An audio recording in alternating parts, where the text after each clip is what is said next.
Waktu kemenangan Pecco Bagnaia di Grand Prix Belanda 2024 lebih cepat 30,426 detik dari waktu kemenangannya di tahun 2023. Ini adalah statistik yang sulit dipercaya jika mempertimbangkan bahwa Ducati 2023 adalah motor terbaik di musim lalu. Meskipun peningkatan yang dicapai Ducati benar-benar luar biasa, pabrikan lain juga telah membuat kemajuan yang luar biasa. Sehingga salah satu alasan utama mengapa Ducati menjadi lebih cepat musim ini adalah ban belakang Michelin yang baru untuk musim ini. Ban belakang baru ini memberikan daya cengkram yang lebih baik, dan jika melihat apa yang dikatakan Jorge Martin musim ini, bahkan grip yang dihasilkan terlalu banyak. Ducati mendeteksi pada tes pramusim lalu bahwa mereka tiba-tiba mengalami masalah cetar. Cetar adalah getaran yang bisa berasal dari sejumlah area yang berbeda pada motor. Hal ini menyebabkan ban secara konstan kehilangan dan mendapatkan kembali cengkramannya.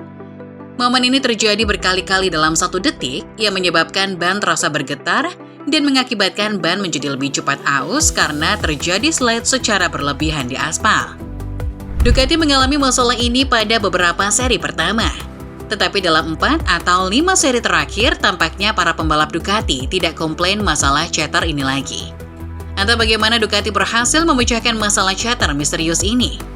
Tapi bagaimana cara Ducati membuat motor mereka bisa 30 detik lebih cepat dalam kondisi balapan? Satu hal yang Ducati telah update pada motornya, seperti biasa itu adalah bagian aero. Namun mungkin ini adalah tahun pertama di mana kita hanya melihat perubahan yang sangat-sangat kecil pada sayap utama mereka.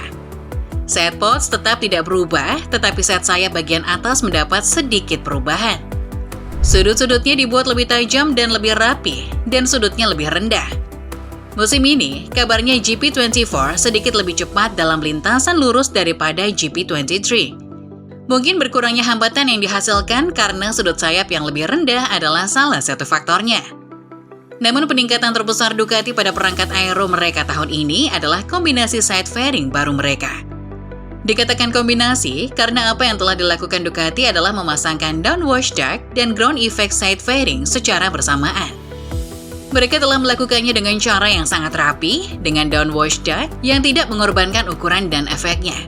Side fairing ground effect yang menonjol masuk dengan rapi di belakang, bahkan termasuk saluran masuk kecil untuk memungkinkan udara mengalir di atas downwash duct dan di bawah sayap sidepod untuk tersaring melalui side fairing ground effect itu sendiri daripada terlontar keluar dan mengganggu aliran udara di sekitar side fairing.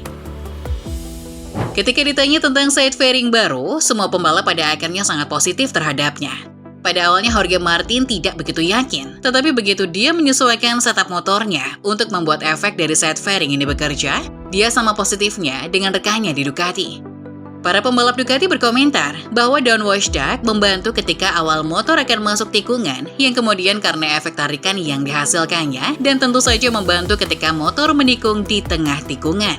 Namun hal positif terbesar adalah bahwa side fairing ground effect benar-benar membantu menghasilkan cengkraman yang lebih baik di tengah tikungan cepat daripada yang bisa dihasilkan hanya downwash duct saja.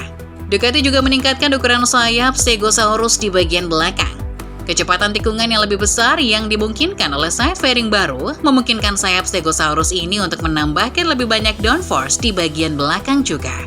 Ducati juga memperbarui knalpot mereka musim ini, sementara knalpot bagian atas hanya mengalami perubahan yang sangat kecil. Knalpot bagian bawah yang menghubungkan bagian depan silinder merupakan perubahan yang jauh lebih signifikan. Musim-musim terakhir, Ducati berupaya membuat power mesin yang lebih halus dan mulus dengan harapan dapat menjaga efektivitas power yang mereka miliki, sembari terus menambah horsepower. Untuk tahun 2024, diakui bahwa Ducati telah berhasil meningkatkan power dengan mesin barunya, dan kemungkinan besar knalpot yang telah diperbarui dipasangkan untuk menjaga kehalusan powernya, sehingga membantu motor ini untuk tetap memiliki cengkraman belakang yang kuat. Mesin baru Ducati juga membenahi satu area yang menjadi masalah besar pada motor musim lalu, yakni engine braking. Engine braking motor Ducati sangat kuat tahun lalu, namun hanya jika pembalap dan setupnya melakukan tugasnya dengan benar. Sebelumnya sudah sering terlihat bahwa para pembalap membutuhkan waktu untuk menemukan setup yang mereka sukai dan butuhkan untuk mendapatkan engine brake yang baik secara konsisten dengan GP23. Dan kita baru saja melihat fakta tersebut kembali terjadi tahun ini, dengan Marco Bezzecchi menjadi salah satu pembalap yang mengalami kesulitan dengan pengereman GP23 dan karakteristik pengereman di area corner entry musim ini. Inersia yang berbeda dari mesin GP24 telah meningkatkan kemudahan untuk memperbaiki area ini. Memasuki tahun 2024 ada banyak perhatian tertuju pada Ducati dengan banyak yang bertanya, bagaimana Ducati masih bisa meningkatkan motor yang lebih baik lagi? Tampaknya Ducati telah menemukan jawabannya dan menemukan jalan keluar. Dengan Ducati menjadi satu-satunya pabrikan MotoGP yang berada di peringkat A dalam sistem konsesi baru untuk tahun 2024, mereka tidak diizinkan untuk melakukan wildcard, tidak dapat melakukan uji coba dengan pembalap reguler mereka, kecuali pada hari-hari uji coba resmi, dan memiliki lebih sedikit ban untuk diuji coba dibandingkan dengan para pesaing mereka. Mereka harus melakukan pengembangan GP24 dengan benar, dan untungnya mereka berhasil melakukannya.